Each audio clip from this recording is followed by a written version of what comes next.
Bonjour, c'est parti pour une nouvelle saison NBA. Alors pourquoi pas déjà anticiper sur ce qui va se passer? Première question, les Boston Celtics peuvent-ils réaliser le doublé en 2025? Eh bien, je pense que oui. D'ailleurs, ils sont assez largement favoris. Il faut dire que leur groupe est bien stabilisé. Ils ont obtenu le Graal l'an dernier et ils sont vraiment très très très forts ensemble. Le banc gagne en expérience, en confiance. Il y a un coach qui a fait ses preuves du coup, Joe Mazzulla à la tête des Celtics. Et Tatum, Brown, certes, sont un petit peu en situation de rivalité, mais savent jouer ensemble, cohabiter. On a toujours un backcourt formidable avec Jrue Holiday et Derrick White. Et puis, même si c'est une énigme, Kristaps Porzingis va sans doute rater des matchs. Seulement, on pourra quand même le voir, je pense, en action et il sera toujours aussi décisif. Deuxième question, qui succédera à Nikola Jokic comme MVP de la saison régulière 2024-2025? Je pense à Luka Doncic. Et je vais vous expliquer pourquoi. C'est un meneur slovène très performant dans tous les compartiments du jeu, et notamment, ce qui est très important pour un MVP, le scoring. Il a montré par le passé qu'il était vraiment dans le top 5 des catégories statistiques.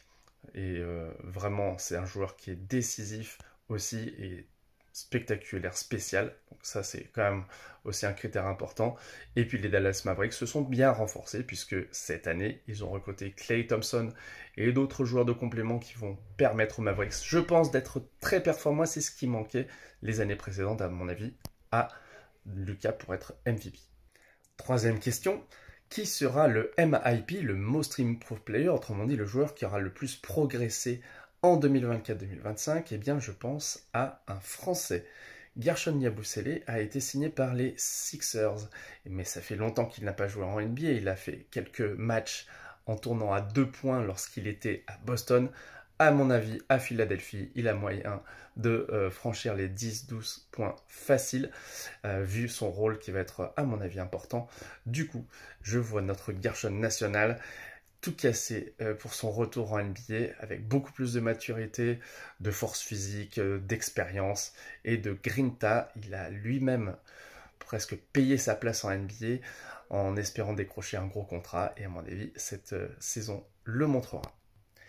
Quatrième question, est-ce que Victor Wembanyama, pour sa deuxième saison, peut remporter à la fois le titre de défenseur de l'année et être All-Star? Ça va être peut-être un peu compliqué, mais j'y crois, parce que d'une part, défenseur de l'année, en tant que rookie, il a été deuxième l'an dernier dans une équipe qui perdait beaucoup de matchs, et ça lui a coûté clairement le trophée. Deuxièmement, les Spurs se sont renforcés à l'intersaison avec Chris Paul, avec Harrison Barnes sur les ailes qui va pouvoir étirer le jeu et laisser des espaces à Victor dessous.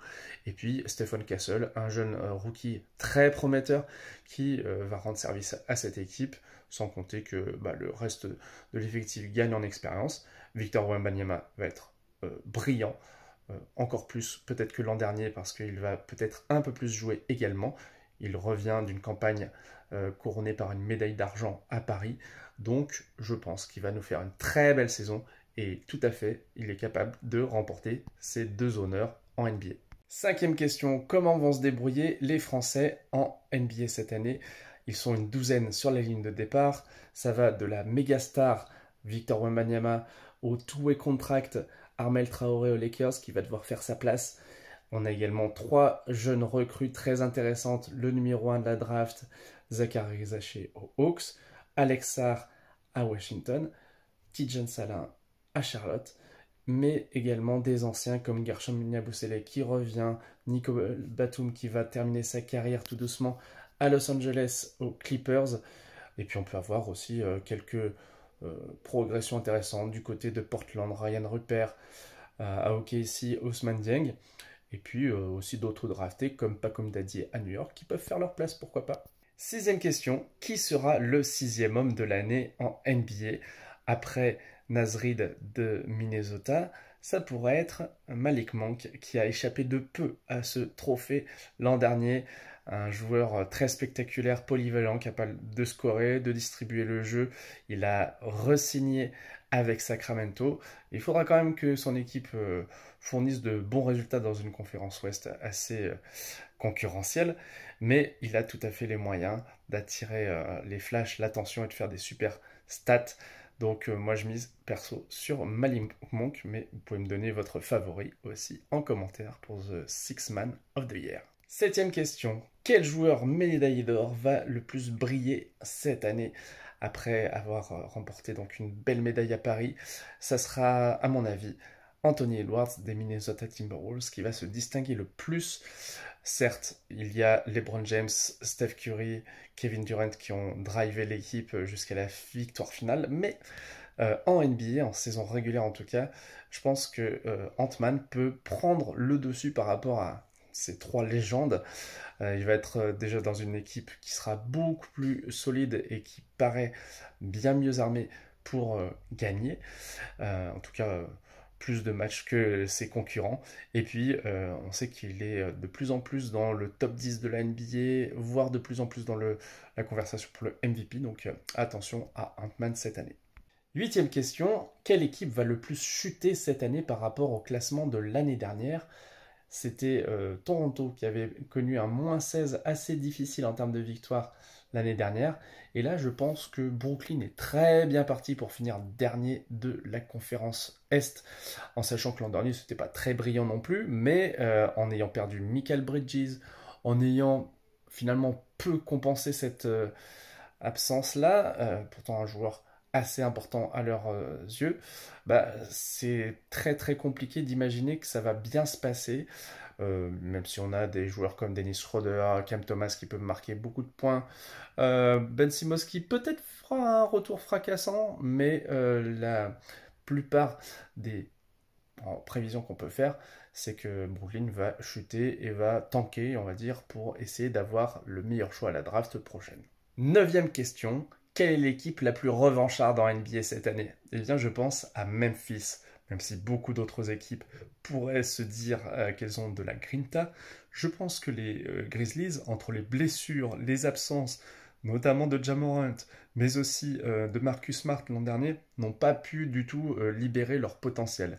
Et ils ont ajouté Zach Edey, un géant canadien capable de poser de très bons écrans. Donc ma preview, c'est que Memphis va retrouver peut-être les playoffs NBA, au moins le play-in, et sera quand même assez loin de sa saison assez désastreuse l'an dernier, puisque les victoires étaient rares dans le Tennessee, mais ça pourrait bien changer avec un groupe qui peut être motivé. Desmond Bane, Jaren Jackson sont toujours là, donc on croit en leur retour. Dixième question, quelles sont les trois plus belles signatures de cette saison? Alors je dirais en 3, Mikal Bridges aux New York Knicks. Vraiment, il apporte de la polyvalence, de la défense, un petit peu de shoot et un état d'esprit très collectif et puis aussi beaucoup de santé puisqu'il n'a jamais manqué de match en NBA. C'est incroyable.